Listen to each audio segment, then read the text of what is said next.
Welcome back to yet another session on op amps, the fifth in a series of recorded video lessons. For today, we will be, as I told you last time, doing the portion on filter circuits.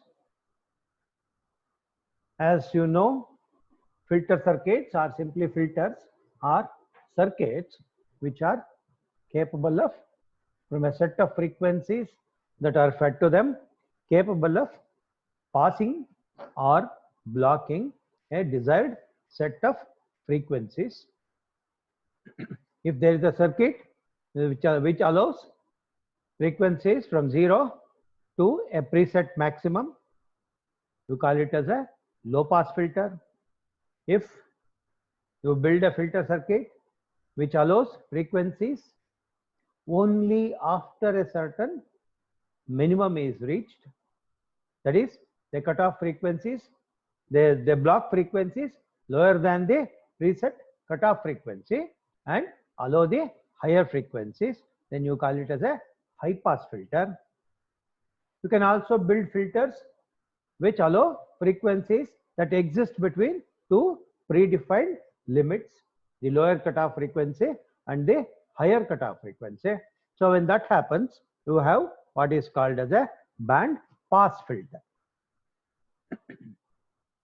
You can also build a filter which actually blocks the frequencies lying between a low cutoff frequency and a higher cutoff frequency. Such a filter will be called as a band stop filter. In your practical classes also, you have done or you have built these low pass, high pass and band pass circuits. As you know, these circuits can also be built simply from LCR elements, resistance, capacitors, inductors, without having any active element participating with them. In such circuits, what happens? Filtering action will be there, but the output will be less in magnitude compared to the input. On the other hand, if you use an active device like an op amp, in addition to the filtering action, you can also have amplification of the pass band. Now, what is this pass band? The band of frequencies which are allowed or passed through the filter. Now, so this is the difference essentially between passive filters and active filters. Both make use of the reactive and resistive elements. In case you don't have an active element like an op amp, there is only filtering action but no gain. On the other hand, if you use an active element like an op amp, you will have, in addition to filtering action, you also have amplification. So therefore, we now begin to consider a op amp based low pass filter. The figure shows the low pass filter circuit. We can even magnify this. So as you can see, you have done this in the lab, so should not be a very tough situation to look at and understand. Essentially, you are giving the input to the non-inverting terminal, and this is the combination of R1 and R2. This is RF and this is RI. This is the V out. So we are giving it through a capacitor and a resistor combination. Now, what happens? For every filtering circuit, there is a cutoff frequency. Now, how do you get the cutoff frequency? Particularly since we are studying RC filters, we can say we get the cutoff frequency when the voltage across the inductor is equal to, the voltage across the capacitor is equal to the voltage across the resistor. In all these filtering circuits, the filtering action is because of the interplay of two factors, the frequency independent behavior of the resistor and the frequency dependent behavior of the reactive element, that is the capacitor. So when VR equals VC, I is the same. So R is equal to XC. Therefore, R is equal to 1 over 2 pi F naught C, where F naught is the cutoff frequency. So therefore, F naught becomes, if you cross multiply, 1 by 2 pi R C. So this equation gives you the cutoff frequency. You can set the cutoff frequency at any desired value. Now, one thing I must caution you about here. In your experiments in the lab, you might have done low pass filters with a low frequency, that is a cutoff frequency of 1000 or 2000. Please don't get into this wrong notion that low pass filter means it will pass only low frequencies. You can set this low frequency to as high as 25 kilohertz. There is no problem. 25 kilohertz is not a small frequency. Low pass because it allows frequencies below the cutoff to pass through. That is why they are called low pass. Not because they pass low frequencies. They pass frequencies lower than a predefined cutoff. That cutoff you are going to decide. You can say 1 megahertz is my cutoff. Possible. 1 megahertz is a huge frequency. So low pass because it allows frequencies up to the cutoff to be passed and beyond cutoff frequency to be attenuated or reduced in magnitude. Therefore, they are called as low pass filters. Similarly, a high pass filter is not a high pass filter because it passes high frequencies. You can have a high pass filter passing 1000 hertz, passing 500 hertz also by design, but the essential meaning is it passes frequencies above the set minimum. That is what you should understand. Okay, so this equation tells us what frequency we can set. By choosing the values of R and C, you can set the filtering frequency. Now, how does the circuit act, or what is the basis on which this filtering action takes place? That is the next question. As you can see, this is a RC circuit here. This is the filter part. This is the amplifier part. So what is it that we are doing? We are giving an AC input of different frequencies rather. So what happens? At low frequencies or high frequencies, the resistor shows the same behavior. On the other hand, the capacitor offers higher reactance to low frequencies because Xc is equal to 1 over 2 pi Fc. See, F occurs in the denominator. So low frequencies, higher opposition offered by the capacitor. So therefore, what happens? As you apply the AC input and go on varying the frequencies, all low frequencies are blocked by the capacitor. Therefore, they pass through from the resistor to the input of the op-amp, and because of the amplifying action of the amplifier, result in a magnified output as I have shown here. So low frequencies are cut off by the capacitor. They are allowed through the resistor R to the op-amp to be amplified and produced at the output. So this is how low frequencies get passed. When frequencies become higher and higher, that is beyond the cutoff frequency, what happens is at those frequencies, the reactance of the capacitor becomes very small. So the capacitor offers a low resistance path for these frequencies to collect to the ground, go to the ground. They are passed to the ground by the low frequency path offered by the capacitor. They don't enter the op-amp to be magnified.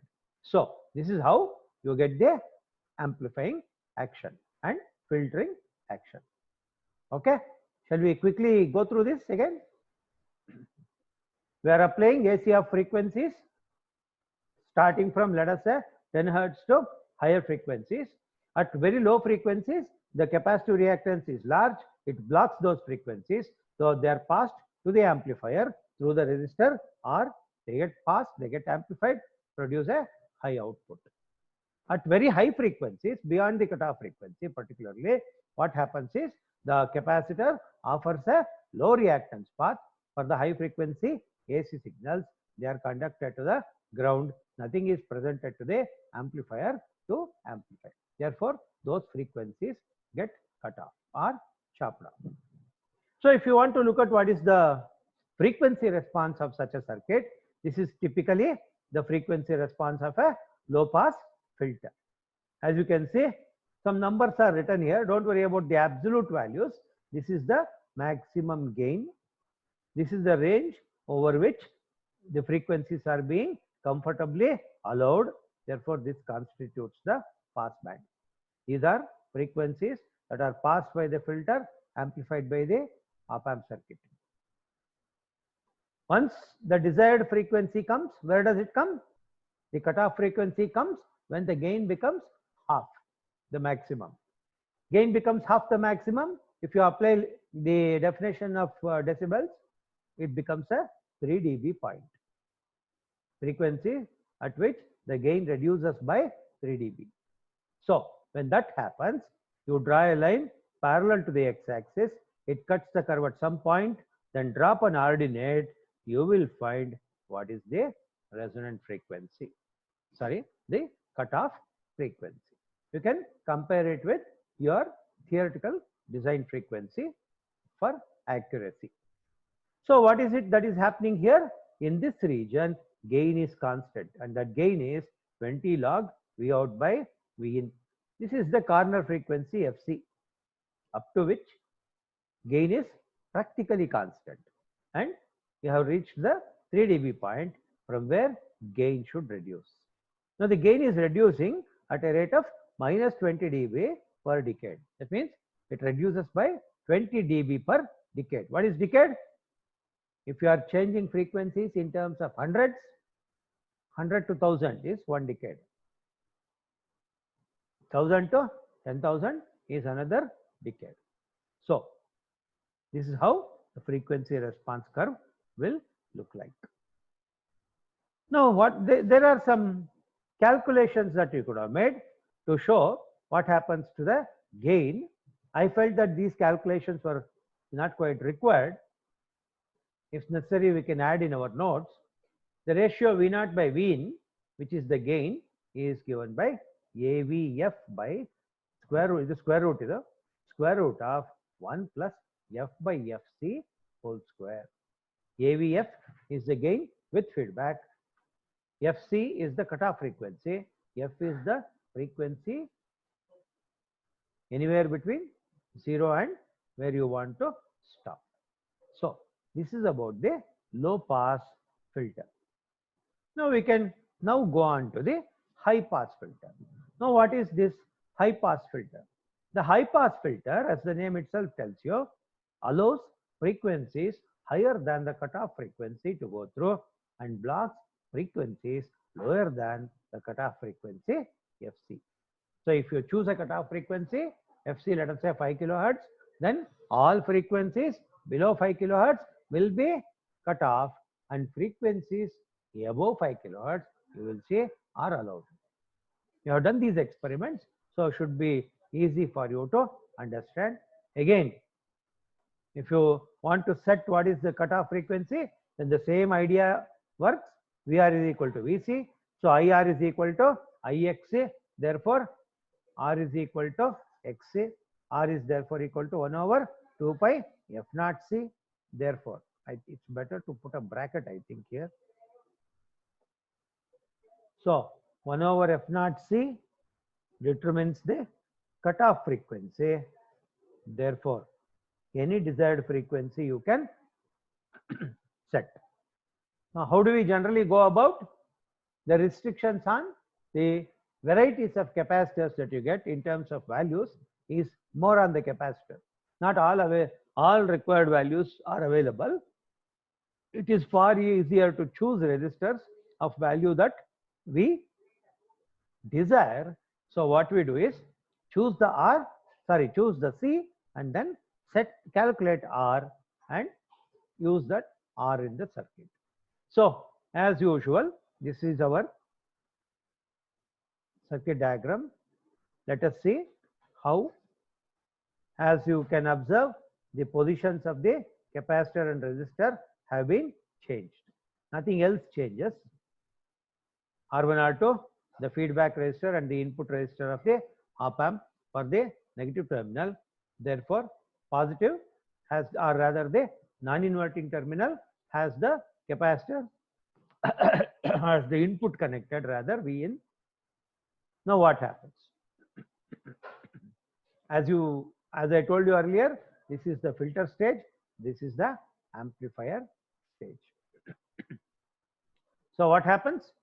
As you go on changing the frequency, initially what is happening? You are starting from low frequencies. Therefore, what happens? The capacitive reactance is more. Because the capacitive reactance is more, the low frequencies are blocked by the capacitor. So there is nothing there as the input to amplify. So the op amp does not give you any response. So as you go on increasing the response, rather increasing the frequency, the reactance of the capacitor goes on reducing. Some of the input may pass through to the capacitor resistor. So builds up a voltage across the resistor, which is now the input for the NIV, non-inverting amplifier. So when the non-inverting amplifier finds an input, it produces an output which is proportional to this ratio RF by RI or R2 by R1. Of course, the gain is 1 plus R2 by R1 in this case, as usual, because it is a non-inverting amplifier. So as you go higher and higher in frequency, the capacitor practically becomes a short circuit, allows those frequencies to develop a voltage V in here, the input voltage that gets magnified because of the gain that you have set for the op amp, and therefore you get a magnified signal.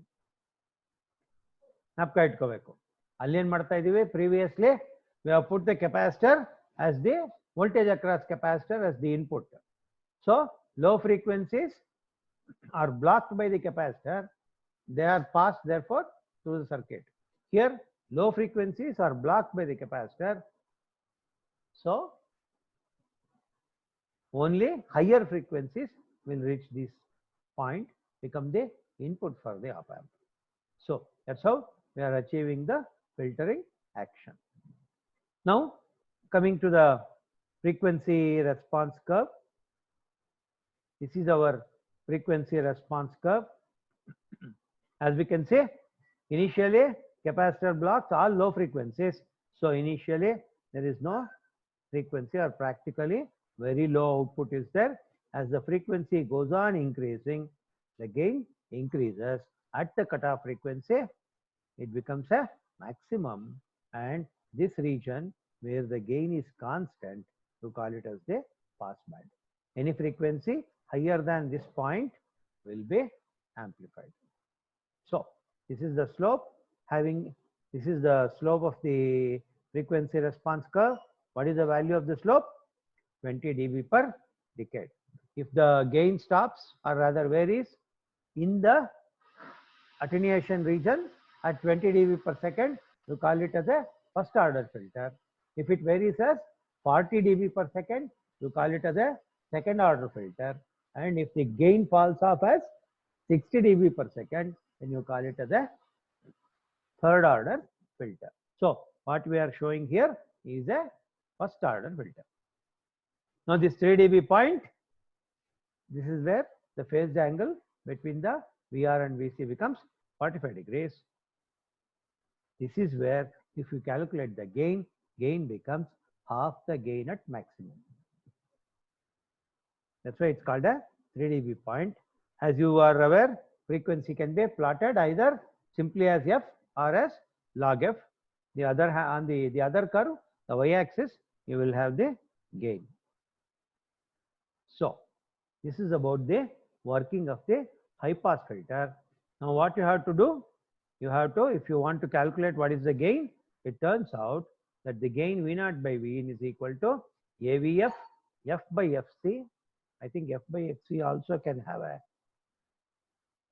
bracket here. I think, okay.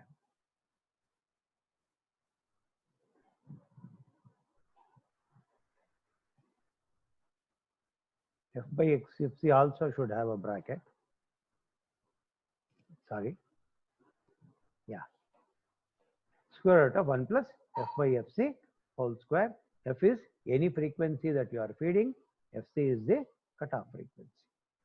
So this is as far as the high pass filter is concerned.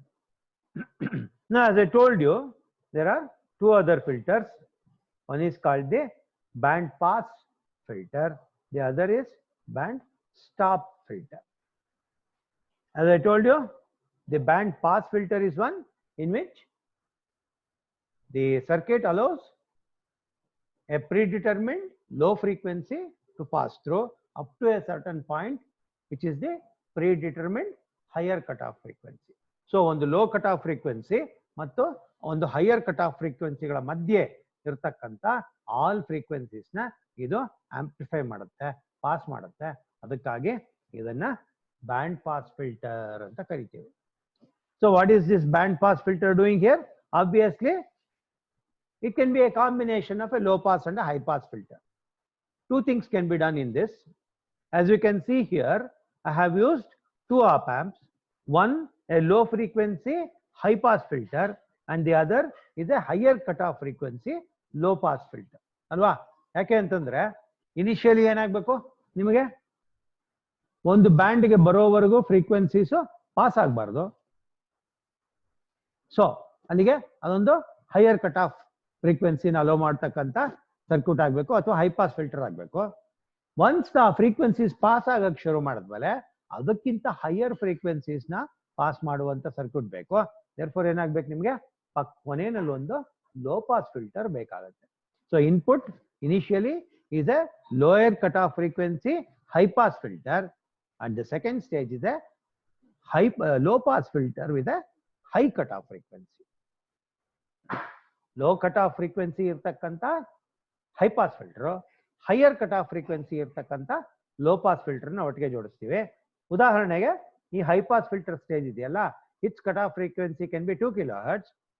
The low pass filter may have a cutoff frequency of 5 kilohertz. Therefore, what happens?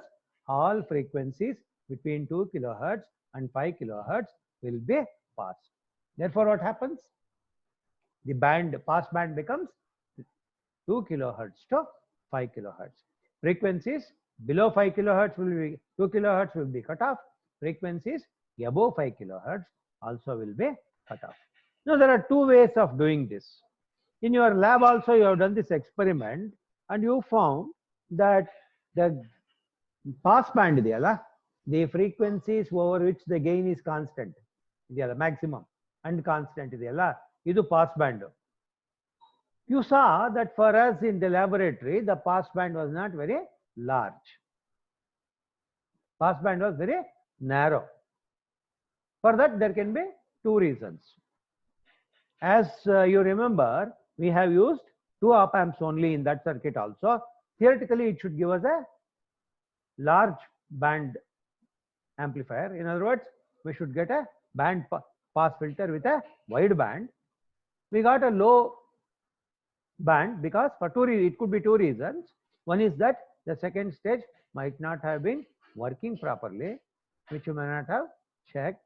The second could be if in this circuit, instead of taking two op amps, you take a high pass filter, op amp amplifier circuit, plus connect out to the output a low pass filter, you can still get a band pass filter. In such a case, the output will be narrow band. If you use two op amps like this, you expect a wide band filter whose gain is constant over a very wide range. So as you can see, this is the lower cutoff frequency, lower 3 dB point, FH ಅಂತ ಕರಿಬಹುದು, FL ಅಂತ ಕರಿಬಹುದು, cutoff low. This is a higher frequency.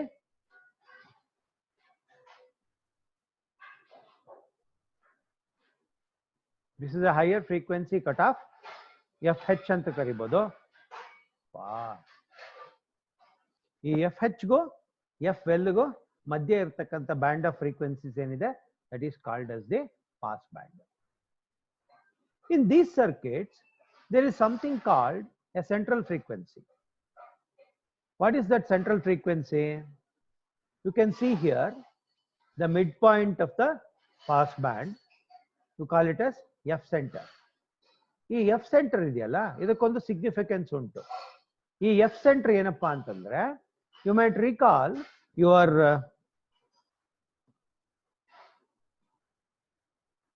series resonance circuits in which you found out the bandwidth of the LCR circuit. There, the frequency of resonance comes at the center. At the other two ends, you have the lower cutoff and higher cutoff frequencies, and the range of frequencies between the two, you called it as the bandwidth. And the ratio FR by bandwidth or FR by F2 minus F1 gives you what is called Q, the quality factor of the circuit. Here also, the central frequency, this central frequency gives the plays a role in determining the Q of the circuit. If FL and FH are the lower cutoff and higher cutoff frequencies, then this FR is given by, as you can see from here, the FR is given by the geometric mean of FH and FL. The root applies to both here. That's why I put the brackets. So the cutoff frequency, or the central frequency rather, is given by square root of FH and FL. This ratio FR by FH difference FL gives you the quality factor Q. Higher the Q, larger the bandwidth. That is the relationship. If Q is high, it will become a wide band filter.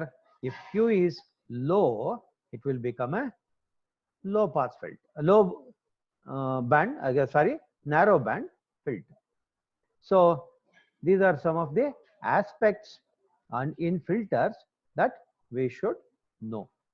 So essentially, if I try to recall, a filter circuit is one which can allow or block a set of frequencies from a whole range of frequencies supplied to it, signals of a whole range of frequencies supplied to it.